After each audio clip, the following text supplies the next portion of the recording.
क्या दोस्त, जय श्री राम दोस्तों। क्या आपको ये पता है कि आंध्र प्रदेश के श्रीशैल मंदिर के सामने एक बार दुकानों का जब बंटवारा हो था, वहां की कमेटी ने इसकी नीलामी करनी चाहिए कि यहाँ पे हिंदू लोग दुकान लगाए और श्रीशैल मंदिर के सामने से पैसे कमाया जाएगा अपने द्वारा हिंदुओं को। तो वहां कमेटी ने साफ तरीका से एक ही चीज कह दिया कि इसमें से हम किसी भी गैर धर्मी यानी मुसलमानों को यहाँ पे दुकान लगाने नहीं देंगे। मुसलमान पहुंच गए कि हमें भी दुकान लगाने दो, मुसलमानों को दुकान लगाने नहीं दिया गया आंध्र प्रदेश के श्रीशैल मंदिर में। पहले दोस्तों पूरे वीडियोज को देखिएगा फिर जाइएगा, वरना आप याद रखिएगा आपको मैं जो बोल रहा हूँ ये बहुत इंपॉर्टेंट बात है, किस प्रकार हमारे मंदिरों के साथ खिलवाड़ किया जाता है, हमारी संस्कृति के साथ। केवल आप देखिए, जब श्रीशैल मंदिर के सामने नहीं दिया गया तो वो लोग सुप्रीम कोर्ट विक्टिम कार्ड खेलते हुए हाई कोर्ट चले गए और हाई कोर्ट में कहा, आंध्र प्रदेश के हाई कोर्ट में, कि हमें धर्म के नाम पर नहीं दिया जा रहा है, हमें दिया जाए इस देश में भाई।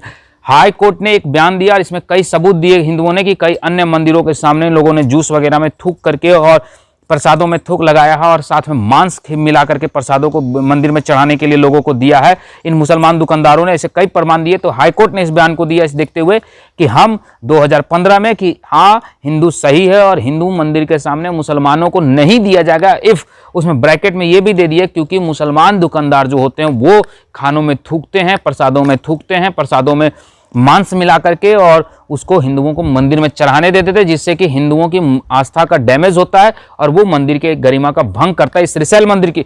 तो वो विक्टिम कार्ड खेलते हुए एक आदमी सुप्रीम कोर्ट चला गया और सुप्रीम कोर्ट ने बयान, जानते क्या दिया? सुप्रीम कोर्ट ने बयान दिया कि ये देश धर्मनिरपेक्ष है, इस देश में सभी को सभी के जैसे एक ही जैसा अधिकार है, तो वो जाकर के ये चीज कर सकता है और वो जाए और अपने देश में आप वहां पे जाकर के वो मांस मंदिरा कुछ भी बेच सकता है। तो आपसे एक ही पूछते, तो इसी सुप्रीम कोर्ट से मैं इतनी सी सवाल पूछना चाहता हूं कि क्या किसी बड़े मस्जिद के सामने अगर कोई दारू और सुअर का मांस बेचना चाहे तो क्या सुप्रीम कोर्ट उसकी इजाजत देगी?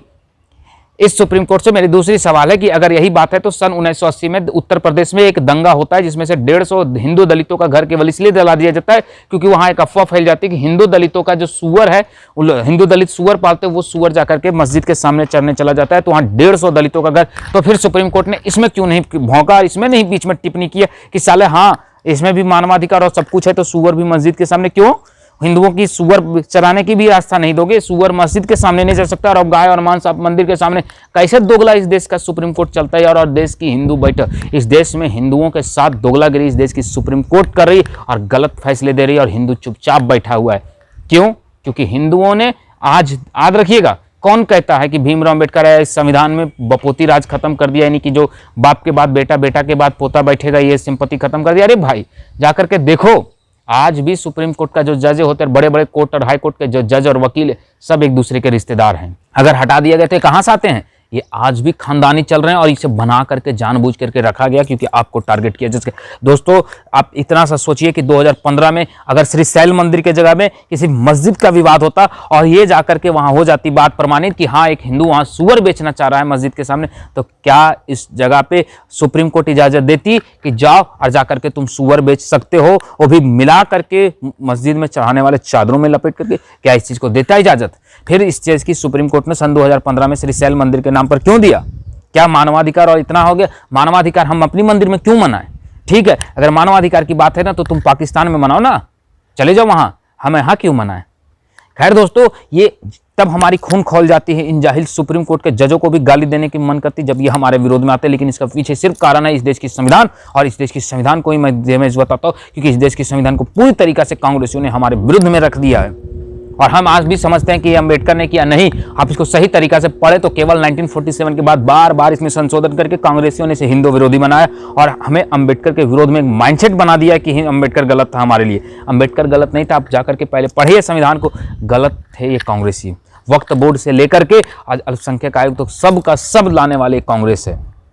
जाकर के देखिए, मदरसों की एजुकेशन एक्ट जो होती है बाद में अटल नेहरू जी ने डलवा, अब जाकर के पढ़िए।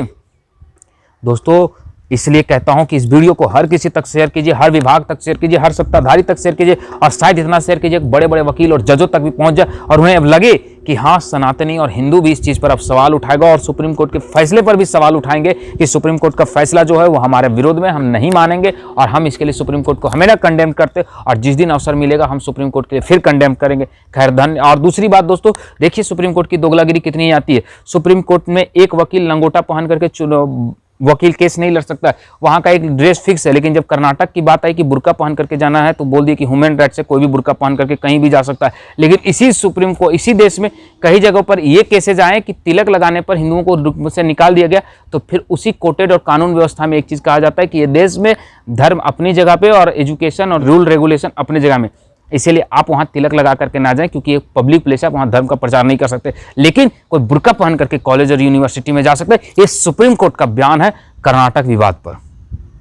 इतने जाहिल हमारे देश में हो रहे, हमारे विरोध में कार्य चल रहे, और इसका सिर्फ जिम्मेवार है सनातन धर्म का चुप होना। और कोई भी व्यक्ति, जैसे मैं या कोई भी अन्य व्यक्ति, अगर हम आपके लिए आवाज़ उठाएं तो सबसे पहले आप आते हैं, आप लाइक करते हैं और आप चले जाए। अरे भैया, आप अगर सपोर्ट नहीं कीजिएगा, आप मान लीजिए हमारे चैनल को फॉलो सब्सक्राइब भी नहीं कीजिएगा, तो हमें कैसे पता चलेगा कि कितने लोग सहयोगी? केवल हम लाइक देख करके समझ आए कि हमारे 10,000 सहयोगी है।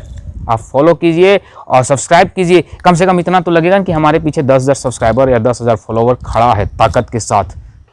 अरे 10,000 में 2,000 तो हम कहेंगे कि ताकत के साथ खड़ा, पर आपके आने से, आप ऐसे नहीं आते हैं हमारे साथ। हम इस चीज़ को जानते हैं और हमें भी इस चीज़ का दुख होता है, पर कोई बात नहीं। मेरा कार्य है जो करना, मैं अपने लिए लड़ूंगा, आपके लिए लड़ूंगा, सबके लिए लड़ूंगा, राष्ट्र के लिए लड़ूंगा, मेरा उत्तरदायित्व है।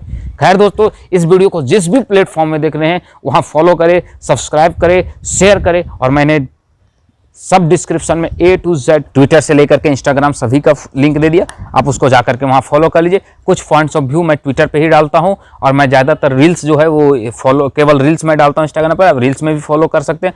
और मैं ज़्यादातर कुछ ऐसी कॉपीराइट होने के कारण मैं कुछ न्यूज़ जाकर के, कुछ बातें मैं ट्विटर पर डालता हूँ, आप ट्विटर पर जाकर देख सकते हैं। खैर, धन्यवाद दोस्तों।